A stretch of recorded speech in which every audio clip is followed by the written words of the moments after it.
All right, remember, still time to vote on today's Jimmy John's freaky fast poll question. Right now, 38% of you say it's the defense for the Cubs' recent struggle reason, while 33% go offense. Go to CSNChicago.com. Final results ahead. I like Jimmy Butler a lot. He's tough. He's not afraid to, compete and get after it, no matter who he's playing against. I really like that out of him, and he's really developed his offensive game and come to a really, if you pass him the ball, he's going to get a bucket. So I like playing with players like that. I get more assists, so it'll be good playing with him. That's the Bulls' #1 draft pick, DENZEL Valentine, who was introduced to the Chicago media today talking about new teammate Jimmy Butler. There were plenty of reports on Thursday night saying the Bulls were trying to trade Butler. Reports said the Bulls talking with the Timberwolves, who took Kris Dunn out of Providence. Here's GM Gar Foreman from Thursday night. We were in no talks with anybody. There was no discussion during the entire draft this evening as far as Jimmy Butler was concerned. Gar, where did you have Kris Dunn rated on your board, and did you guys have any talks in trying to move up to acquire him? Well, I don't want to go through our board one through whatever. We liked him. Obviously he's a very good player. I think there really were a lot of very good players in this draft, and we had talks like we do again, about moving up, about moving back. We had some talks, where we were moving out of the draft. All right, so who were you offering? Benny the Bull? They already got rid of him. Look. The older, the new Benny the Bull. Yeah, exactly. Yeah. Double. Remember Double? Yeah. Or Superfan, who used to run around with the Sport Mart T-shirt on. What about little Benny? Look, they liked Kris Dunn. I've had multiple people I know in the league say, yeah, they wanted Kris Dunn. Well, the only thing they could have offered was Jimmy Butler. Why can he not just be transparent and go, look, our window's closed, which he did say, and say, look, we entertained everything. We liked Kris Dunn. In the end, we chose to keep Jimmy Butler. That's it. Why say, now we had no talks, and then go on to say, yeah, we talked about Kris Dunn. I can't answer that question for you. Why he says what he says. I refuse to answer that question. The perception comes off so horribly. And then he says, we didn't talk. Then later he says, we did talk. What I like is he says, we need to get athletic and younger. And you go and you get Robin Lopez, you get DENZEL Valentine, who's not very athletic, and he's a 22-and-a-half-year-old senior. Like, who are you kidding? Where did you get younger and more athletic? I like the Valentine other than pick, Jerry and Grant, because he's a winner. But he's a winner. But he's also a poor man's Draymond Green, and he's going to need the ball. And obviously, Jimmy is a ball stopper when he's in the. That was the problem with Fred's offense. That's why he ditched it. Well, here's the thing to me more than anything else, and we talked about this with the White Sox. What's the plan? Yes, Gar said that the plan is to go younger and more athletic. Doesn't look like they've really accomplished that so far, although he said this is going to take a while. Do they know that they got Robin? Because Fred's calling him Brook today. Brook is playing in New Jersey last I looked. And Derek got traded to the Knicks. Wait, didn't they made the trade with Brooklyn? I thought. Yeah.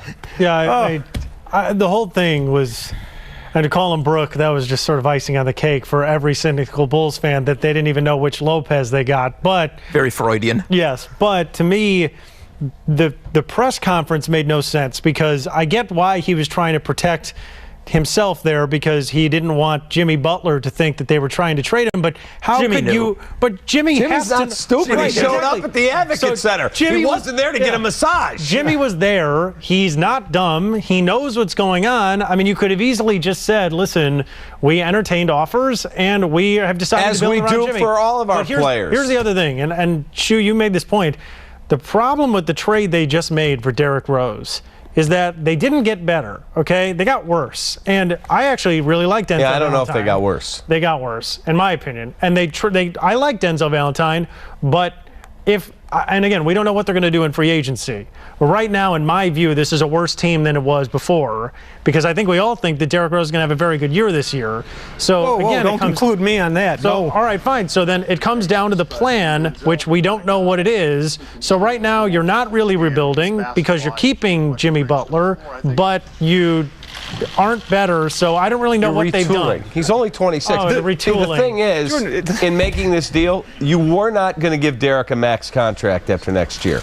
That was 100%. Sure. So every other deal that they explored asked for the 14th pick and Derek to give you anything. They said, you want us to take all that money and take Derek and all the baggage?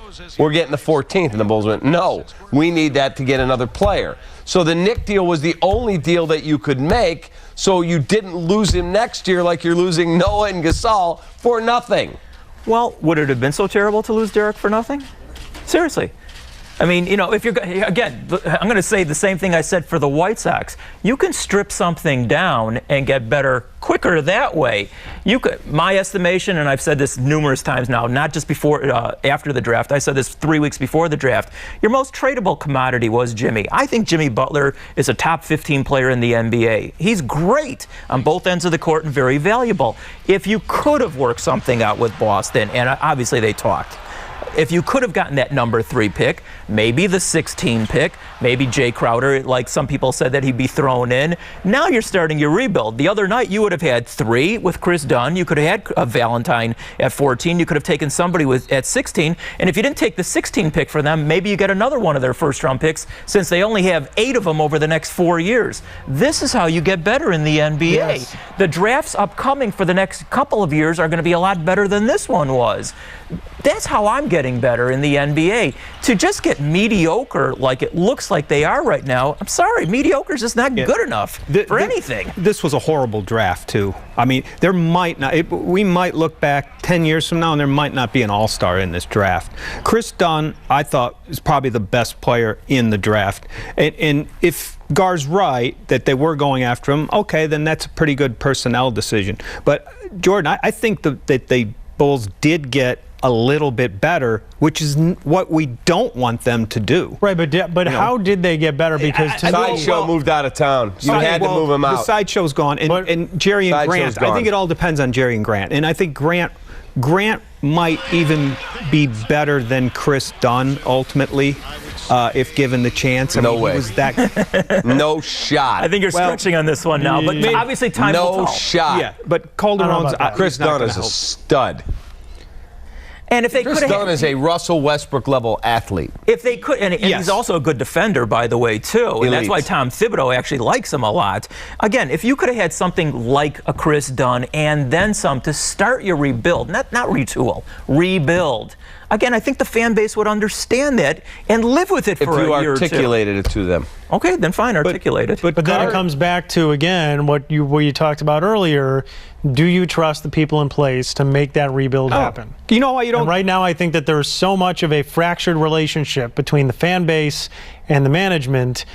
And I unfortunately feel that because of what happened Thursday night, that didn't engender any more confidence with the fan base. You're in a position right now where if you are, and I would vote rebuild, but if you're going to rebuild, you have a fan base right now that is looking very skeptically at the advocates. All right, let me play devil's advocate with you. If you would have gotten Kris Dunn, a lot of ifs here.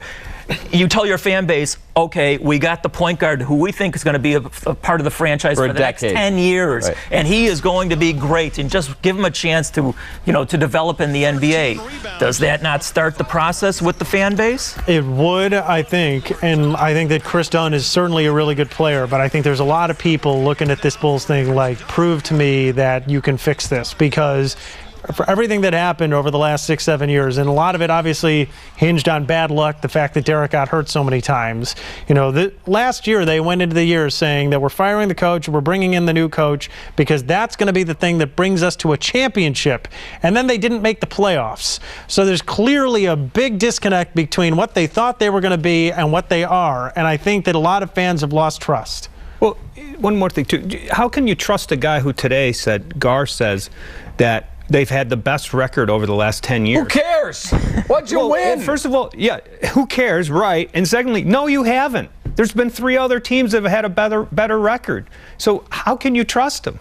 Yeah, I hate hearing that stuff. You won more games, who cares? You didn't get to a finals and win a title. Tibbs won more games. There you go. It may be late June, but it's never too early to talk football. Down to normal, head coach Brock Spack has been doing some good things with the Illinois State football program. He's going to stop by the studio to talk a little pigskin when we return.